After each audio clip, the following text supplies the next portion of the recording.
नमस्कार, market today में आप सभी का स्वागत है। मैं हूं सुमित और एक जोरदार तेजी आज भारतीय बाजारों में देखने को मिली और जो तेजी रही वो लगातार 4 सत्रों की बिकवाली के बाद भारतीय बाजारों में आते हुए दिखाई पड़ी। इस तेजी के लिए की कंट्रीब्यूशन रहा रिलायंस इंडस्ट्रीज का, साथ ही साथ HDFC bank, HDFC limited, ICICI bank और एक्सिस बैंक। ये कुछ ऐसे नाम रहे जिन्होंने आज बाजार को जोरदार तेजी दी। वैसे तो आज सभी सेक्टर हरे निशान में बंद होते हुए दिखाई पड़े। आईटी को अगर आप छोड़ देंगे जहां पर मामूली गिरावट थी, लेकिन मेजरली आज मार्केट की जो तेजी का पूरा दारोमदार जाता है वो हैवी वेट्स की तरफ जाता है, जहां पर एक अच्छी खरीदारी आज के सत्र में बनते हुए दिखाई पड़ी। छोटे मझौले शेयरों में भी खरीदारी थी और करीब करीब 1% का move mid cap small cap index में भी देखने को मिला और एक बड़े लंबे अंतराल के बाद रिलायंस में आज 8% तक का मूव आते हुए दिखाई पड़ा। रिलायंस इंडस्ट्रीज और Reliance industry partly paid up share दोनों की मार्केट कैप मिला के 14 लाख करोड़ के पार दोबारा पहुंचते हुए दिखाई पड़ी। इन सब पर हम बातचीत करेंगे, लेकिन पहले देख लेते हैं हेडलाइंस।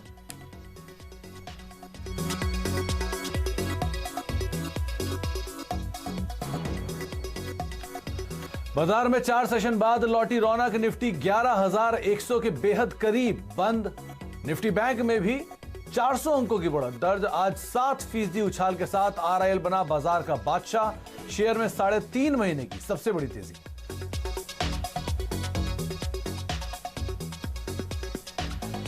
एचडीएफसी बैंक के सीईओ पद के लिए शशिधर जगदीशन की नियुक्ति को मिली आरबीआई से मंजूरी। खबर से एचडीएफसी बैंक 4% दौड़ा। सीएनबीसी टीवी 18 की एक्सक्लूसिव चर्चा में मौजूदा सीईओ आदित्य पुरी ने कहा, बिजनेस की अच्छी समझ रखते हैं शशिधर।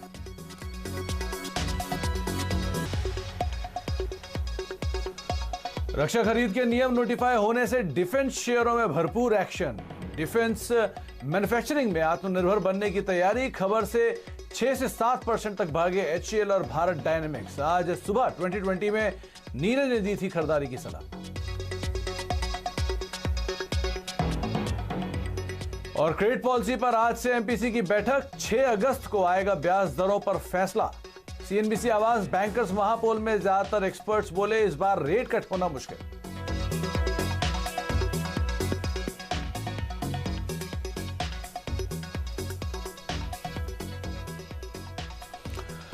तो 4 दिन की गिरावट के बाद भारतीय बाजारों में आज खरीदारी देखने को मिली और मेजरली मार्केट्स में शुरुआती कारोबार तो सुस्त था, लेकिन धीरे धीरे भारतीय बाजारों ने तेजी पकड़ी और दिन के ऊपरी स्तरों के करीब ही मार्केट्स बंद होते हुए दिखाई पड़े। और सेकेंड हाफ में जो स्ट्रेंथ आई ये मेजरली रिलायंस इंडस्ट्रीज और बाकी बैंक्स की तरफ से आते हुए दिखाई पड़े। आपकी स्क्रीन पे चार्ट भी है कि आप देख पा रहे हैं कि दिन के ऊपरी स्तरों पर मार्केट्स बंद होते हुए दिखाई पड़े। ये जो हाल है ना केवल फ्रंटलाइन इंडेक्स का है बल्कि मिड कैप स्मॉल कैप में भी कुछ इसी तरह का ही एक मूव आता हुआ दिखाई पड़ा। वहां पर अभी जो मोमेंटम है वो सेकंड हाफ के अंदर ज्यादा बेहतर होता हुआ दिखाई पड़ा।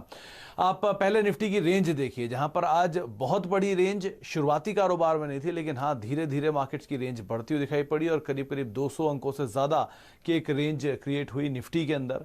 निफ्टी बैंक में भी जो ये रेंज थी रफली करीब करीब 400-500 अंकों या फिर 700 अंकों तक की रेंज बनते हुए दिखाई पड़ी। सेंसेक्स में रेंज करीब 518-520 अंकों की थी, तो 758 अंकों की टू बी वेरी प्रिसाइज एक रेंज निफ्टी बैंक के अंदर सेंसेक्स के अंदर बनी और रफली 500-550 अंकों की रेंज जो है वो आज निफ्टी बैंक में बनते हुए दिखाई पड़ी। बैंक में मूव तेज था, लेकिन फ्रंट लाइन के क्योंकि रिलायंस इंडस्ट्रीज का मेजर कंट्रीब्यूशन था उसके मुकाबले थोड़ा सा कम होता हुआ दिखाई पड़ा। इस रेंज के बाद अगर आप एडवांस डिक्लाइन के आंकड़ों के ऊपर नजर डालेंगे तो आज एक तरफा सी बाइंग आपको दिखाई पड़ेगी फ्रंटलाइन इंडेक्स में भी, मिड कैप इंडेक्स में भी, एफएंडो साइड पर भी और ब्रॉडर मार्केट्स के अंदर भी। निफ्टी में जो आंकड़े हैं उसमें 32 शेयरों में आज खरीदारी देखने को मिली और करीब करीब 18 शेयर जहां पर आज दबाव आता हुआ दिखाई पड़ा। सेंसेक्स के भी करीब करीब 19 शेयरों में आज तेजी रही, 11 शेयरों में आज दबाव रहा। निफ्टी बैंक के 6 शेयरों में तेजी और 6 शेयरों में आज दबाव, यानी कि वहां पर मिला जुला सा कामकाज था, लेकिन जो शेयर तेज थे वो ज्यादा वेटेज वाले शेयर थे, जैसे कि एचडीएफसी बैंक हुआ या फिर आईसीआईसीआई बैंक हुआ, एक्सिस बैंक हुआ, जहां पर एक अच्छी खासी वेटेज थी, लेकिन दबाव की साइड पे आपको इंडसइंड बैंक जैसे शेयरों में आज दबाव आता हुआ दिखाई पड़ा। इसके अलावा निफ्टी एफएंडो की साइड पे बात की जाए तो आज एफएंडो का टॉप गेनर बना रिलायंस इंडस्ट्रीज और एक लंबे अंतराल के बाद यहां पर 8% तक का मूव आता हुआ दिखाई पड़ा। करीब करीब 92 शेयर ऐसे जो कि आज तेजी में थे, 47 शेयरों में आज गिरावट देखने को मिली। एनएसई के 1186 शेयरों में तेजी, रफली आधे शेयरों में 626 शेयरों में आज बिकवाली रही, और बीएसई के 1704 शेयरों में तेजी और रफली आधे 937 शेयरों में आज बिकवाली देखने को मिली। ये इंडिकेट करता है कि ब्रॉडर बेस्ड बाइंग थी और मिड कैप स्मॉल कैप भी इसके अंदर मेजरली पार्टिसिपेट करते हुए दिखाई पड़ रहे थे।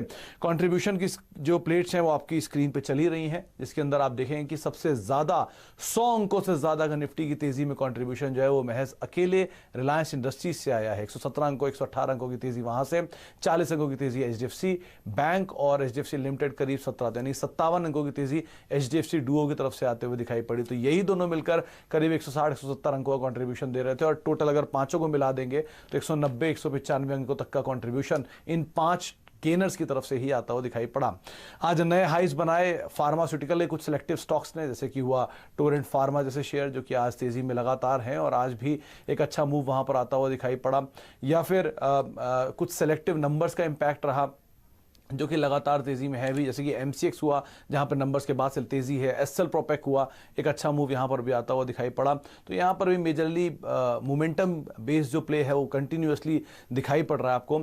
और साथ ही साथ जो आज के मेजर टर्नओवर वाले स्टॉक्स हैं उसमें भी रिलायंस का नाम ही सबसे ऊपर शुमार आपको दिखाई पड़ेगा। रफली 7000 करोड़ से ज़्यादा का कामकाज आज वहां पर होता हुआ दिखाई पड़ा। तो एक अच्छे वॉल्यूम्स के साथ आज रिलायंस में बाइंग थी और करीब 9000 करोड़ से ज़्यादा का टर्नओवर यहाँ पे हुआ। HDFC bank 3000 crore, Bajaj finance 2000 crore, और ये कुछ आंकड़े जो हैं वो आपकी स्क्रीन पे चलते हुए दिखाई पड़ रहे हैं। आज के जानकार हमारे साथ मौजूद हैं, हम उनसे ही बातचीत करेंगे। साथ ही साथ मेरे दोनों सहयोगी भी हमारे साथ मौजूद हैं, उनसे ही बातचीत करते रहेंगे। रुचिर जैन हमारे साथ मौजूद हैं एंजल ब्रोकिंग के। रुचिर, सबसे पहले तो आप निफ्टी और निफ्टी बैंक को लेकर क्या रणनीति रखते हैं, इस पर बातचीत करेंगे। निफ्टी को लेकर आपका व्यू क्या है, जो तेजी का मोमेंटम आज बना है क्या ये कंटिन्यू होगा, और निफ्टी बैंक किस हद तक सपोर्ट करेगा इसे? Very good evening. Yes no, पहले अगर कल की ट्रेडिंग, कल शाम को जो हमारी चर्चा हुई थी उसमें निफ्टी में एक बाय रिकमेंडेशन दिया था, एक सेम सोल बेसिस पे के जो 10,800 10,900 का जो रेंज है वो मार्केट के लिए काफी स्ट्रॉन्ग सपोर्ट था। वहां पे 200 दिन का मूविंग एवरेज भी था, प्रीवियस ब्रेकआउट लेवल था। तो वो जो मोमेंटम था एक्सपेक्टेड आज प्ले हुआ, जो 11,000 के टारगेट दिए थे आज के लिए वो उससे भी काफी अच्छा मूव हमने देखा। हमें लग रहा है कि क्योंकि ये मोमेंटम अच्छे सपोर्ट से रिज्यूम हुआ है तो निफ्टी ने एक हायर लो यानी कि हायर सपोर्ट बेस बना दिया है, और शॉर्ट टर्म के लिए जब तक ये कल का लो 10,880 का इंटैक्ट है तब तक शॉर्ट टर्म ट्रेंड फिर से पॉजिटिव रिज्यूम हो सकता है। बैंकिंग स्पेस में हमने वेट एंड वॉच की सलाह दी थी कल, क्योंकि relatively under performance bank Nifty में दिख रहा था, लेकिन आज की ट्रेडिंग सेशन में हमने देखा कि जो प्रीवियस स्विंग लो था 21,027 का, वो डिफेंड बैंक निफ्टी ने सक्सेसफुली किया है। तो आई थिंक आने वाले कल की ट्रेडिंग सेशन में हम फिर से एक अच्छा मोमेंटम दोनों ही इंडाइसेस में देख सकते हैं, Nifty as well as bank Nifty में। तो अगर ट्रेडिंग पर्सपेक्टिव से इंडेक्स में ट्रेडिंग करना है तो निफ्टी अगर कुछ इंट्राडे डिप्स में 11,050 11,060 की रेंज में आता है तो वो रेंज में वहां पे खरीदारी करने की फिर से कल के लिए सलाह रहेगी। 10,980 ये इंट्राडे के लिए कल के लिए स्टॉप लॉस रहेगा। प्राइमरली ये स्टॉप लॉस इसके लिए चूज किया है क्योंकि आप आज अगर आप ऑप्शंस के डेटा में देखें तो 11,000 के फुट में काफी अच्छा ओपन इंटरेस्ट बिल्टअप हुआ है। तो 11,000 के फुट राइटिंग जहाँ पे अच्छे हुए तो I think next 1-2 trading sessions के लिए 11,000 का जो लेवल है वो अब सपोर्ट एक्ट करेगा। तो 10,980 का स्टॉप लॉस रखे और 11,200 के टारगेट्स हम कल की ट्रेडिंग सेशन में निफ्टी में आते हुए देख सकते हैं। बैंकिंग स्पेस में ऑप्शंस के थ्रू खरीदारी की सलाह रहेगी। 21,800 का ये जो वीकली सीरीज का कॉल ऑप्शन है 135 रुपए के आसपास आज क्लोज हुआ है। अगर इस क्लोजिंग के आसपास भी प्राइस का कल का अगर ओपनिंग प्राइस रहता है तो डेफिनेटली 21,800 के कॉल ऑप्शन के थ्रू बैंक निफ्टी में खरीदारी की जा सकती है। 80 रुपए का इस ऑप्शन में स्टॉप लॉस की सलाह रहेगी 230 के टारगेट के लिए।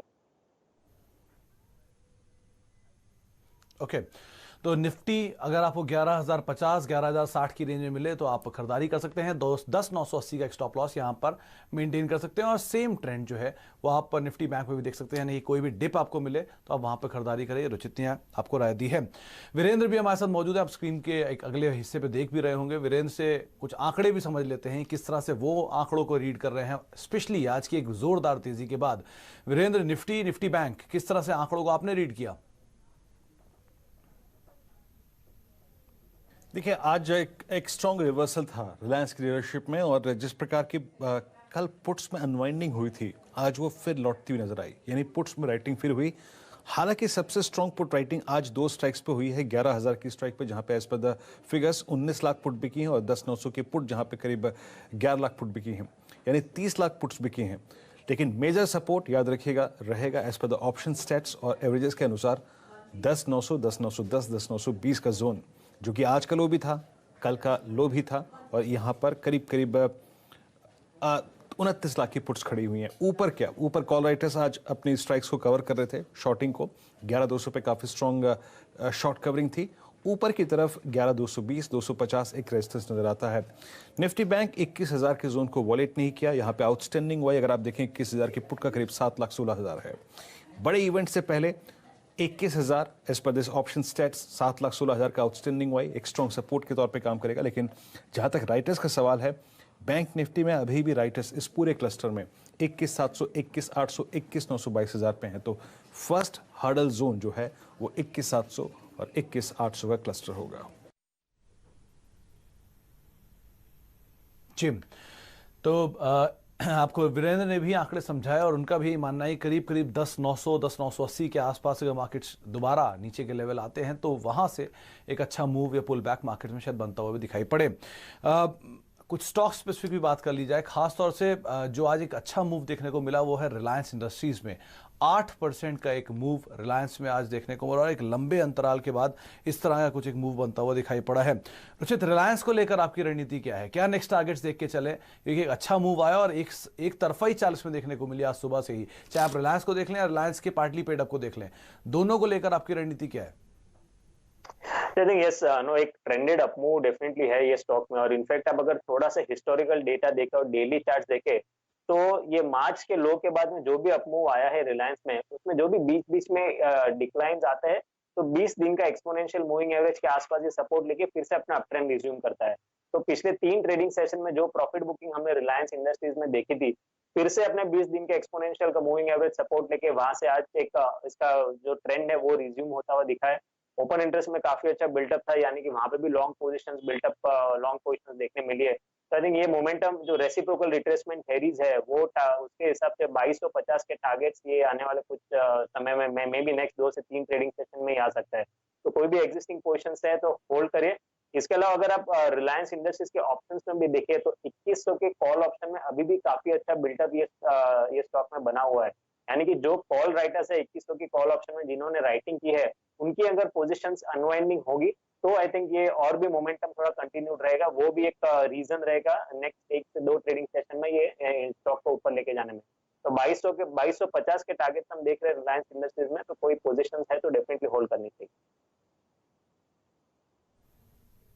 ओके रुचित, 3 स्टॉक देखिए, 3 बैंक्स हैं, एचडीएफसी बैंक, आईसीआईसीआई बैंक और एक्सिस बैंक, तीनों ही आज मेजर कंट्रीब्यूटर के तौर पर रहे हैं। इनमें से अगर किसी एक का चार्ट पिक करना हो तो कौन सा होगा? अजय, रिलेटिवली देखें तो नो डाउट एचडीएफसी बैंक ज्यादा स्ट्रांग है, क्योंकि आज के ट्रेडिंग सेशन में आप तीनों ही स्टॉक से कंपैरेटिवली देखेंगे तो एचडीएफसी बैंक में एक अच्छा मोमेंटम हमने देखा और प्राइस अप मूव काफी अच्छे वॉल्यूम्स के साथ में हुआ है। लेकिन अगर आप फ्रेश बाइंग की अगर मुझे पूछेंगे तो रिस्क रिवॉर्ड रेशियो अभी इतना फेवरेबल नहीं बनेगा, स्पेशली रिस्क के पार्ट पे। स्टॉप लॉस काफी बड़ा आएगा अगर करंट लेवल्स पे खरीदारी करते हैं। तो मेरी यहाँ पे सलाह रही कि अगर आपके पास एग्जिस्टिंग पोजीशंस में है तो रिलेटिवली स्ट्रेंथ एचडीएफसी बैंक में सबसे ज्यादा है, तो वो एचडीएफसी बैंक में बने रहे। लेकिन अगर आप दूसरे 2 स्टॉक्स के बारे में पूछते हैं, आईसीआईसीआई बैंक और एक्सिस बैंक, तो दोनों ही स्टॉक्स में अगर बैंक निफ्टी में यहाँ से कुछ पुल बैक आता है तो दोनों ही स्टॉक्स में भी पुल बैक मूव हम एक्सपेक्ट कर सकते हैं, क्योंकि दोनों ही अपने शॉर्ट टर्म सपोर्ट्स के आसपास ट्रेड कर रहे हैं। तो आईसीआईसीआई बैंक 339 के सपोर्ट स्टॉप लॉस से खरीदारी ट्रेडिंग पुल बैक के लिए कर सकते हैं 377 के टारगेट के लिए, और सिमिलरली एक ट्रेडिंग पुल बैक के लिए एक्सिस बैंक में भी खरीदारी कर सकते हैं 415 का स्टॉप लॉस रख के 455 के टारगेट के। ओके रुचित, आज एक न्यूज ड्रिवन स्टॉक था, वो है बीपीसीएल। पहले नेगेटिव इंपैक्ट रहा तो एक गिरावट आई, डे लो के आसपास गया और वहां से सेकंड हाफ एक स्ट्रॉन्ग पुल बैक भी आया। अगर किसी को प्ले करना हो, किसी की लॉन्ग्स हो तो क्या कर सकता है? कोई शॉर्ट करके गया हो तो उसकी रणनीति क्या हो? बीपीसीएल को कैसे प्ले किया जाएगा? पिछले कुछ दिनों में ऑलरेडी स्टॉक 470 480 के हाई से करेक्ट हो चुका था ये आज की ट्रेडिंग सेशन में, और आज का अगर लो देखे तो एग्जैक्ट इसके 89 डेज एक्सपोनेंशियल मूविंग एवरेज और प्रीवियस ब्रेकआउट के आसपास है। तो आई थिंक ये एक शॉर्टिंग कैंडिडेट अभी नहीं है कि कोई शॉर्ट पोजीशन के स्टॉक में ढूंढनी चाहिए। ब्रॉडर ट्रेंड पॉजिटिव है जिसमें ऑलरेडी करेक्शन हो चुका है। तो आई थिंक अगर शॉर्ट करने का सोच रहे हैं तो ये आई थिंक ये स्टॉक अवॉइड करना चाहिए शॉर्टिंग के लिए। एग्जिस्टिंग शॉर्ट पोर्शन है तो भी ये स्टॉक में से निकल जाना चाहिए। फ्रेश लॉन्ग्स के लिए मैं एक ब्रेकआउट का इंतजार करूंगा। 420 के ऊपर ये स्टॉक निकलता है तो ही आई थिंक एक मोमेंटम फिर से ये स्टॉक पकड़ेगा। आई थिंक आज के मार्केट में भी देखिए इतनी तेजी के मार्केट में भी एचपीसीएल बीपीसीएल का इतना पार्टिसिपेशन नहीं रहा है। तो आई थिंक अगर मोमेंटम रिज्यूम होता है तो ही ये स्टॉक को खरीदारी के लिए देखे, बट एटलीस्ट शॉर्टिंग से दूर रहे। ओके एक स्टॉक और देखिए वो है टाटा मोटर्स का। ऑटो स्पेस में एक अच्छी तेजी थी जिसे मारुति आज लीड कर रहा था और टाटा मोटर्स लगातार रादर ये कल के सेशन में एक जोरदार तेजी दिखाई। आज शुरुआती कारोबार ने उसने अपने उन लेवल्स को तोड़ा भी जो पिछले हाईज थे और उसके बाद ऊपरी स्तर से थोड़ी सी बिकवाली आते हुए दिखाई पड़ी। क्या करना चाहिए टाटा मोटर्स के अंदर, क्योंकि काफी मासिवली लोगों ने लॉन्ग किया हुआ है लोअर लेवल्स पे और ब्रोकरेज के अपग्रेड्स भी थे, क्या करना इसमें? जैसे आपने बताया कि कल की ट्रेडिंग सेशन में ही ये स्टॉक में एक ब्रेकआउट ऑलरेडी आ चुका है। और सेकेंडली है कि वॉल्यूम्स, अगर आप चार्ट्स पे वॉल्यूम्स देखें तो कल आज दोनों ही ट्रेडिंग सेशन में अच्छे वॉल्यूम्स हुए। तो आई थिंक ये स्टॉक में और अपसाइड बाकी है शॉर्ट टर्म पर्सपेक्टिव से। जो स्विंग हाइज है जून के फर्स्ट वीक के 119 120 के आसपास था, वो लेवल से फिर से आई थिंक टेस्ट करना चाहिए। तो 119 120 के टारगेट्स के लिए कोई लॉन्ग पोजीशन है तो स्टॉक को होल्ड रखने की सलाह। ओके फार्मास्यूटिकल स्पेस में दो स्टॉक हैं। एक है सन फार्मा जहां पे पॉजिटिव न्यूज फ्लो का इंपैक्ट था, डे हाई के आसपास पहुंचा, और दूसरा टोरेंट फार्मा। सेकंड हाफ में एक स्ट्रॉन्ग बाइंग और दिन के ऊपरी स्तरों पर यह स्टॉक बंद हुआ। इनफैक्ट ऑल टाइम हाई पे स्टॉक बंद हुआ। क्या करना चाहिए इन दोनों स्टॉक्स में? सन फार्मा में मैं कहूंगा कि अगर किसी को शॉर्ट टू मीडियम टर्म के लिए लेना है तो अभी भी ये स्टॉक में खरीदारी की जा सकती है। हमने काफी अच्छा टाइम वाइज करेक्शन पिछले 1.5-2 महीने में स्टॉक में देखा है। ओवरऑल ट्रेंड पॉजिटिव है जिसमें टाइम वाइज करेक्शन हो चुका है। फिर से अब ये हफ्ते में लॉन्ग पोजीशंस बनी है। इनफैक्ट आप देखेंगे तो पिछले सीरीज में F&O का डेटा देखें तो पिछले सीरीज में फार्मा स्पेस में अच्छे लॉन्ग पोजीशंस बने थे और वो रोल ओवर भी हुए थे जो अभी भी इंटैक्ट है। तो आई थिंक सन फार्मा ऊपर ये सीरीज में 550 तक के लेवल्स आपको डेफिनेटली बता सकता है। तो करंट लेवल्स पे भी खरीदारी कर सकते हैं। 510 का स्टॉप लॉस रख के 550 तक के टारगेट्स के लिए। टोरेंट फार्मा में भी काफी अच्छा मूव पिछले 3-4 ट्रेडिंग सेशन से है। फिलहाल मोमेंटम पॉजिटिव है। फ्रेश बाइंग के लिए स्टॉप लॉस काफी लंबा रहेगा तो मैं फ्रेश बाइंग की यहाँ पे सलाह नहीं दूंगा, लेकिन कोई एग्जिस्टिंग पोजीशंस है तो 3000 तक के टारगेट के लिए होल्ड कर सकते हैं। ओके आपने भी कुछ स्टॉक्स आइडेंटिफाई कर रखे होंगे आज तेजी या मंदी के लिए, वो कौन से हैं रुचित? तो बिल्कुल 2 स्टॉक्स है जो तेजी के लिए आइडेंटिफाई किए हैं। एक तो बैंकिंग स्पेस में से ही है, वो है आरबीएल बैंक। पिछले कुछ दिनों से हमने थोड़ा करेक्शन स्टॉक में देखा है, लेकिन आवरली चार्ट पे फिर से अपने स्विंग लोज के आसपास आज आखिरी के 1 घंटे में हमने बाइंग इंटरेस्ट आते हुए देखा। तो आरबीएल बैंक 164 के स्टॉप लॉस से कल के ट्रेडिंग सेशन के लिए खरीदारी की जा सकती है। 177 के टारगेट के लिए, 177 के टारगेट्स के लिए। एंड अल्ट्राटेक सीमेंट एक दूसरा स्टॉक रहेगा जहां पे एक कॉन्ट्रा प्ले है। आज के ट्रेडिंग सेशन में स्टॉक में अच्छा मोमेंटम इतना नहीं आया है, लेकिन आप डेली चार्ट देखें तो जिस दिन इसका रिजल्ट आया था 4 दिन पहले, उस दिन स्टॉक में एक ब्रेकआउट आया था। 200 दिन के मूविंग एवरेज प्लस रेजिस्टेंस के ब्रेकआउट्स आए थे। ब्रेकआउट के बाद रिजल्ट के दिन अच्छा मूव आया, अब फिर से करेक्शन आके वो ब्रेकआउट के आसपास ट्रेड कर रहे हैं। तो यूजुअली जो पहले रेजिस्टेंसेस होती है वो पुल बैक मूव पे सपोर्ट बनते हैं। तो आई थिंक अल्ट्राटेक सीमेंट में कल से हम फिर से एक अच्छा मोमेंटम एक्सपेक्ट कर रहे हैं। तो 3930 के स्टॉप लॉस से अल्ट्राटेक में खरीदारी की सलाह रहेगी 4150 के टारगेट के। ओके तो अल्ट्राटेक एक स्टॉक जहां पर आप खरीदारी कर सकते हैं 4150 रुपए के टारगेट्स के लिए। यहां पर उचित ने खरीदारी कर चलने की राय आपको दी है। एक अहम या फिर एक अच्छा मूव आज के सत्र में जो आता हुआ दिखाई पड़ा था वो था डिफेंस स्टॉक्स के अंदर। चाहे आप HAL देख लें, भारत डायनेमिक्स देख लें, एक अच्छी मूव इन दोनों में थी। इनफैक्ट सेकंड हाफ में तो BEML में भी कुछ खरीदारी आते हुए दिखाई पड़ी। क्या ट्रिगर रहा पहले ही समझ लेते हैं दीपाली से, फिर हम रुचित की राय भी लेंगे इसके ऊपर। दीपाली बताइए क्या अहम ट्रिगर रहा आज डिफेंस स्पेस के लिए? डिफेंस स्टॉक्स लगातार फ्लेवर में रहे हैं। आज भी हमने अच्छी तेजी देखी और पिछले 3 मंथ्स की परफॉर्मेंस आप देखेंगे तो HAL ने 84% के रिटर्न दिए हैं, भारत डायनेमिक्स ने 98% के रिटर्न डिलीवर किए हैं, BEL एस्ट्रा माइक्रो की ओर से भी 50 से 75% तक के रिटर्न आते हुए दिखे हैं। आज जो तेजी बनी उसके पीछे कारण ये था कि DAP 2020 ड्राफ्ट का जो डॉक्यूमेंट है वो जारी किया है रक्षा मंत्रालय ने, यानी डिफेंस एक्विजिशन प्रोसीजर का डॉक्यूमेंट जारी किया गया है। सरकार की कोशिश है कि डिफेंस मैन्युफैक्चरिंग को आत्मनिर्भर बनाया जाए और उसी के तहत $25 बिलियन का टर्नओवर हासिल करना लक्ष्य रखा है सरकार ने। और 2025 तक 35,000 crore aerospace defence goods export का भी लक्ष्य है। इनफैक्ट कई और फैक्टर्स भी हैं जिसकी वजह से तेजी लगातार स्पेस में हमने देखी या फिर जिसके कारण तेजी आगे सस्टेन करेगी। अगर आप पिछले कुछ सालों का ट्रेंड देखेंगे तो भारत का जो डिफेंस बजट है उसमें ऑन एन एवरेज हर साल हम 7 से 8% का इंक्रीज देख रहे हैं। लगातार सरकार की ओर से फेवरेबल पॉलिसीज आ रही हैं इस सेक्टर को बूस्ट करने के लिए। सरकार की मिलिट्री मॉडर्नाइजेशन पर लगभग $130 बिलियन का एक्सपेंडिचर करने का भी प्लान है। इनफैक्ट अगर आप ट्रेंड भी देखेंगे तो लगातार हम देख रहे हैं कि डिफेंस इंपोर्ट का जो ट्रेंड है वो कांस्टेंट डिक्लाइन हो रहा है। और अगर एक्सपोर्ट्स देखेंगे डिफेंस क्षेत्र के तो यहां पर साइजेबल इंक्रीज हुआ है महज पिछले 5 सालों में। 5 साल पहले जो इंडिया का डिफेंस एक्सपोर्ट होता था वो $10.8 बिलियन का था, जो कि पिछले वित्त वर्ष में $1537 मिलियन का हो गया है। तो फेवरेबल पॉलिसीज लगातार सरकार की ओर से आ रही है जो कि इस सेक्टर को सपोर्ट कर रही है और यही कारण है कि बाइंग इंटरेस्ट कांस्टेंट बना हुआ है।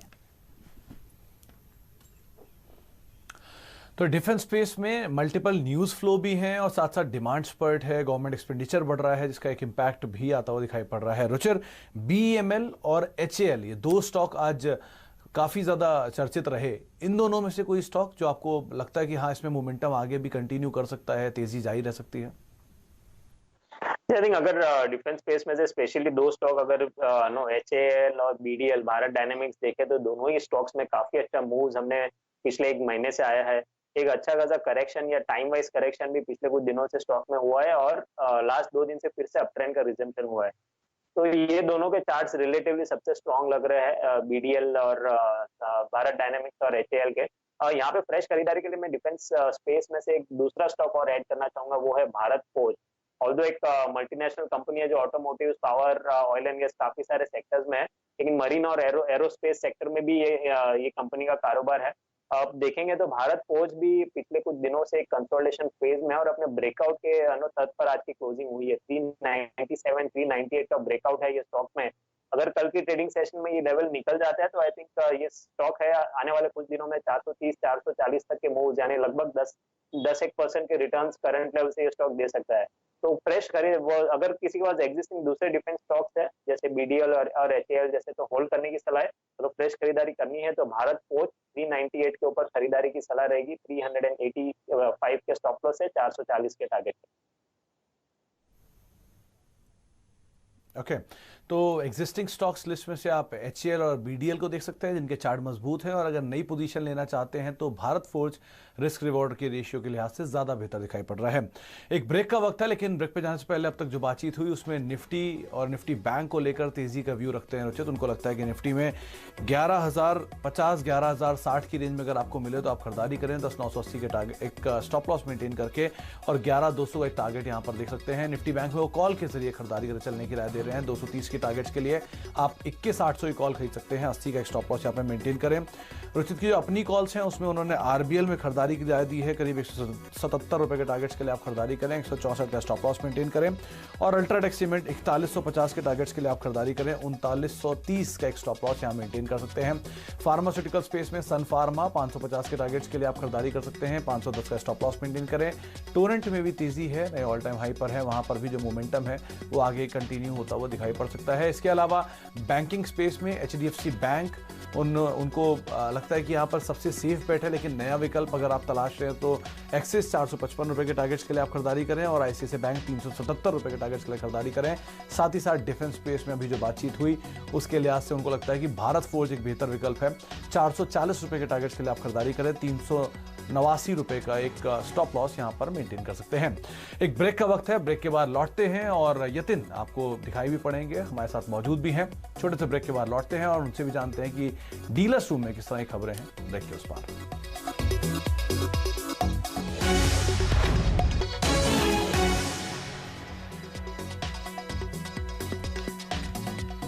अब देख रहे हैं मार्केट टुडे। हमारे साथ आज के जानकार रुचित जैन मौजूद हैं, एंजल ब्रोकिंग के, साथ साथ तमाम सहयोगी दीपाली, वीरेंद्र और यतिन मौजूद हैं। और अब बात करते हैं यतिन से। यतिन के पास तमाम डीलर्स रूम की बज़ होती है, किस तरह की वहां पर अपडेट्स आ रही हैं। यतिन, आज आपके पास क्या है?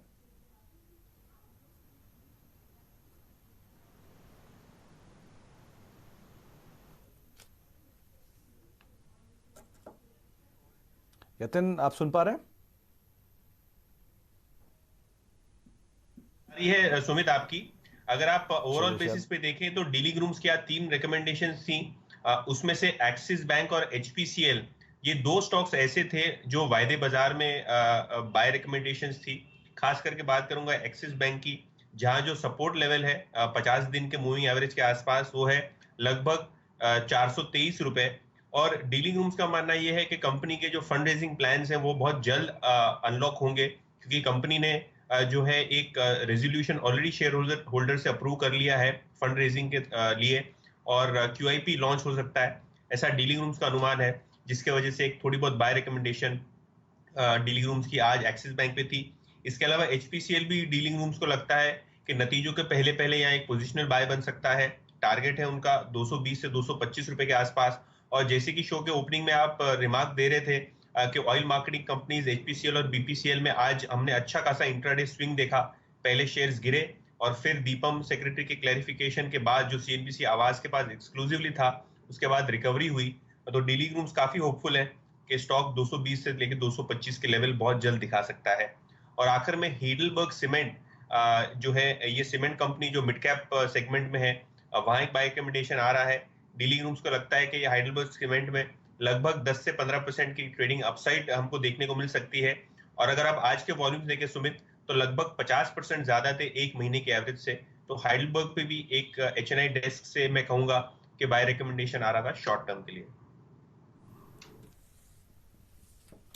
इनफैक्ट आप हिडलबर्ग सीमेंट के साथ साथ तमाम मिड कैप सीमेंट के ऊपर नजर रखें, क्योंकि आज जैसे कि यतन बता रहे हैं कि एचएनआई बाइंग हुई है हिडलबर्ग सीमेंट में। बाकी सीमेंट में भी स्टार सीमेंट जैसे स्टॉक्स जो थे वो आज एक अच्छे मूव में कामकाज करते हुए दिखाई पड़ रहे हैं। तो आप नियर टर्म में एटलीस्ट तमाम मिड कैप सीमेंट्स के ऊपर नजर रख सकते हैं। बहुत बहुत शुक्रिया यतन हमारे साथ मौजूद रहने के लिए। रुचित आपका भी बहुत बहुत शुक्रिया। दीपाली और वीरेंद्र आपका भी बहुत बहुत शुक्रिया हमारे साथ बने रहने के लिए। तो फिलहाल मार्केट्स टुडे में तो इतना ही, लेकिन हाँ, जो मोमेंटम मार्केट्स में क्रिएट हुआ है वो आगे कितना जारी रहता है इस पर जरूर नजर रखें। लेकिन स्टॉप लॉसेस को स्ट्रिक्टली आप फॉलो कर सकते हैं कल के ट्रेड के लिए भी।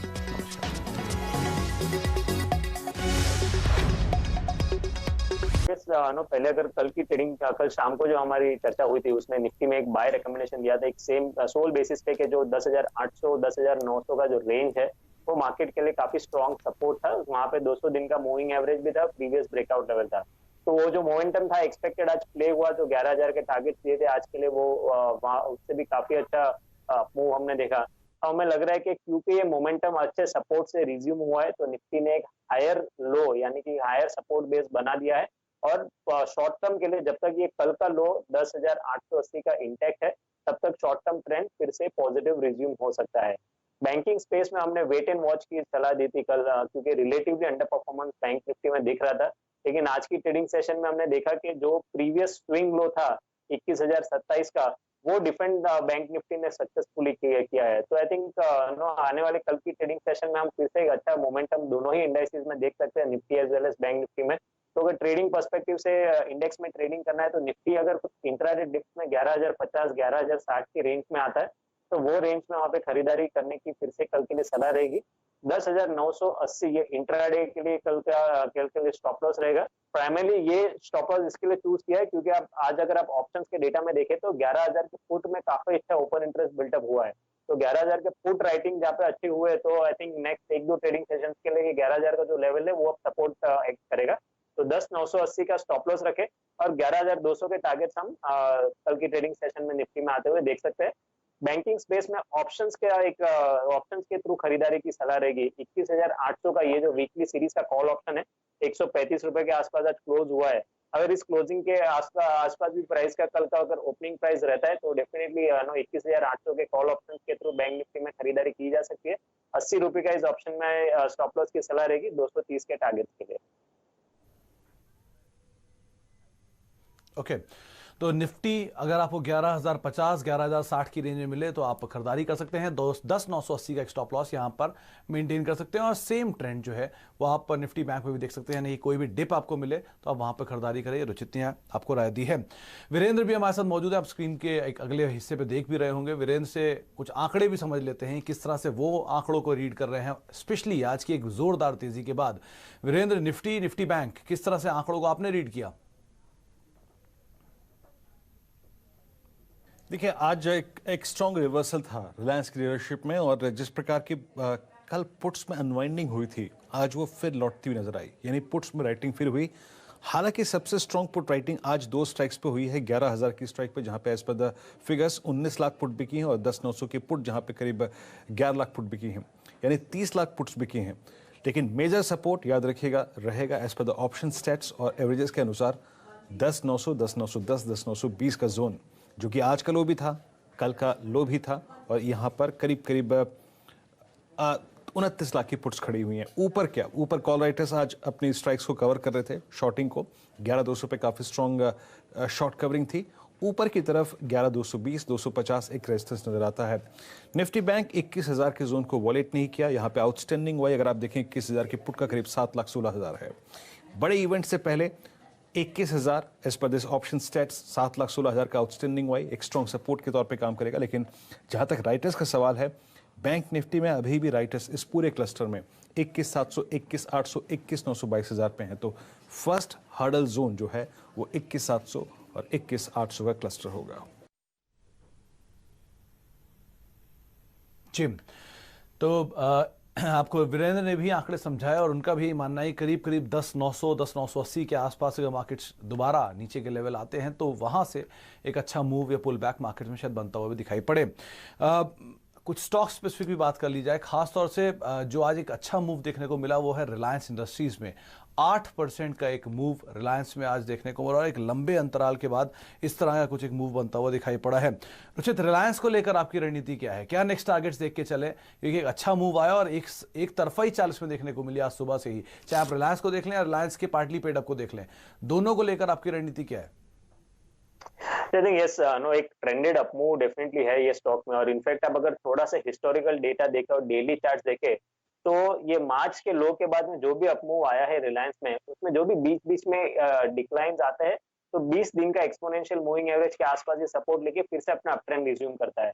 तो पिछले 3 ट्रेडिंग सेशन में जो प्रॉफिट बुकिंग हमने रिलायंस इंडस्ट्रीज में देखी थी, फिर से अपने 20 दिन के एक्सपोनेंशियल का मूविंग एवरेज सपोर्ट लेके वहां से आज एक इसका जो ट्रेंड है वो रिज्यूम होता हुआ दिखा है। ओपन इंटरेस्ट में काफी अच्छा बिल्टअप था, यानी कि वहां पे भी long positions built up, long positions देखने मिली है। तो आई थिंक ये मोमेंटम जो रेसिप्रोकल रिट्रेसमेंट थेरीज है वो उसके हिसाब से 2250 के टारगेट्स ये आने वाले कुछ समय में मे बी नेक्स्ट 2 से 3 ट्रेडिंग सेशन में ही आ सकता है। तो कोई भी एग्जिस्टिंग पोजीशंस है तो होल्ड करिए। इसके अलावा अगर आप रिलायंस इंडस्ट्रीज के ऑप्शंस में भी देखिए तो 2100 के कॉल ऑप्शन में अभी भी काफी अच्छा बिल्टअप ये स्टॉक में बना हुआ है।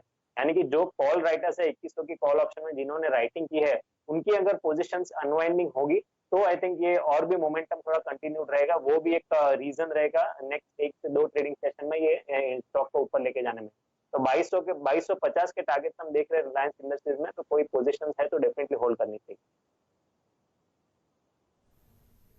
ओके रुचित, 3 स्टॉक देखिए, 3 बैंक्स हैं, एचडीएफसी बैंक, आईसीआईसीआई बैंक और एक्सिस बैंक, तीनों ही आज मेजर कंट्रीब्यूटर के तौर पर रहे हैं।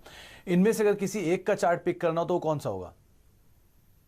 अजय, रिलेटिवली देखें तो नो डाउट एचडीएफसी बैंक ज्यादा स्ट्रांग है, क्योंकि आज के ट्रेडिंग सेशन में आप तीनों ही स्टॉक से कंपैरेटिवली देखेंगे तो एचडीएफसी बैंक में एक अच्छा मोमेंटम हमने देखा और प्राइस अप मूव काफी अच्छे वॉल्यूम्स के साथ में हुआ है। लेकिन अगर आप फ्रेश बाइंग की अगर मुझे पूछेंगे तो रिस्क रिवॉर्ड रेशियो अभी इतना फेवरेबल नहीं बनेगा, स्पेशली रिस्क के पार्ट पे। स्टॉप लॉस काफी बड़ा आएगा अगर करंट लेवल्स पे खरीदारी करते हैं। तो मेरी यहाँ पे सलाह रही कि अगर आपके पास एग्जिस्टिंग पोजीशंस में है तो रिलेटिवली स्ट्रेंथ एचडीएफसी बैंक में सबसे ज्यादा है, तो वो एचडीएफसी बैंक में बने रहे। लेकिन अगर आप दूसरे 2 स्टॉक्स के बारे में पूछते हैं, आईसीआईसीआई बैंक और एक्सिस बैंक, तो दोनों ही स्टॉक्स में अगर बैंक निफ्टी में यहाँ से कुछ पुल बैक आता है तो दोनों ही स्टॉक्स में भी पुल बैक मूव हम एक्सपेक्ट कर सकते हैं, क्योंकि दोनों ही अपने शॉर्ट टर्म सपोर्ट्स के आसपास ट्रेड कर रहे हैं। तो आईसीआईसीआई बैंक 339 के सपोर्ट स्टॉप लॉस से खरीदारी ट्रेडिंग पुलबैक के लिए कर सकते हैं 377 के टारगेट के लिए, और सिमिलरली एक ट्रेडिंग पुलबैक के लिए एक्सिस बैंक में भी खरीदारी कर सकते हैं 415 का स्टॉप लॉस करके 455 के टारगेट के। ओके रुचित,